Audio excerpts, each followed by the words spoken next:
Hello everyone, and thank you for taking the time to check out our work.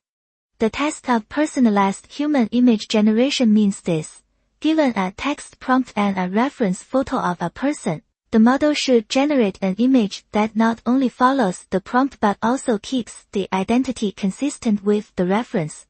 Our project, called Dynamic, addresses two major problems in this task. Existing methods are usually limited to a single identity, and they also offer very limited flexibility when it comes to editing facial expressions. We tackle these challenges with two modules, Semantic Activated Attention and Identity Motion Reconfigurator. Let's start with Semantic Activated Attention. Here's what we observed. When current methods are directly extended to multiple people, identity confusion often happens. In other words, the generated faces looks like a strange mix of two different reference identities. Another thing we noticed is that even if we keep everything else fixed, such as the random seed, the prompt, and all the settings, and only change the reference image, the generated results don't just change the face. The entire layout of the image shifts, even the background objects like the car in the back. Clearly, something deeper is going on. Why does this happen? Current approaches inject reference face features through cross-attention, where the noisy image latent is mapped to the query, and reference face features are mapped to keys and values. Using unconstrained cross-attention causes two key issues. First, every query can potentially attend to every key, and since all keys represent faces, the model struggles to tell apart different identities, which leads to identity mixing. Second, softmax normalizes attention row by row. For example, if a query corresponds to the background, all its scores to face keys are very low. But after normalization, those small scores get artificially boosted, so irrelevant face information seeps into background areas. This explains why simply switching the reference photo can completely alter the whole image structure. From these insights, we realized that each query should be activated to different degrees for cross-attention, and the raw attention scores before softmax already carry these activation cues. Based on this, we designed Semantic Activated Attention. After we compute the raw attention scores, we sum them along the key dimension to get an activation map. This map reflects how strongly each query is related to the entire key set. We normalize this map and use it as activation weights for the queries. With this task-tailored design, Semantic Activated Attention brings three important capabilities that emerge naturally without extra training. The first is context decoupling. When we change the reference image, the overall structure of the generated picture stays stable, the background does not change, and the activity of the character remains the same. Only the face changes.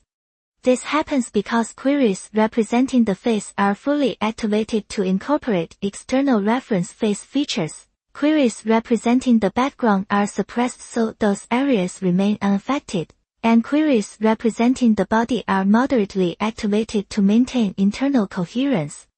The second is layout control. We can control where a character appears in the image. During the early denoising stages, if we manually increase the activation weight in a certain region, that region gradually transitions toward facial features. Later in the denoising process, global coherence is preserved through multi-level query activation. The third is multi-identity personalization. Reference faces can be injected into the model one by one. When we inject a specific individual, in the early denoising stages we boost the activation weights in a predefined region, so that this person is generated in the desired location. In the later denoising stages, we suppress the activation weights for the regions of other identities, which prevents identity confusion and ensures clear separation between different people. Now let's move on to the Identity Motion Reconfigurator. In current approaches, the model often just copies the face from the reference, even when the prompt clearly describes changes in expression or head pose. The root cause lies in the training datasets. In one tab, each person only has a single photo, so models trained on this data inevitably learn to copy faces directly. In the other type, each person has multiple photos with varying expressions, but all are limited to faces only, so models trained here get stuck generating only the facial region, without being able to produce the body. Our solution is a decoupled training strategy.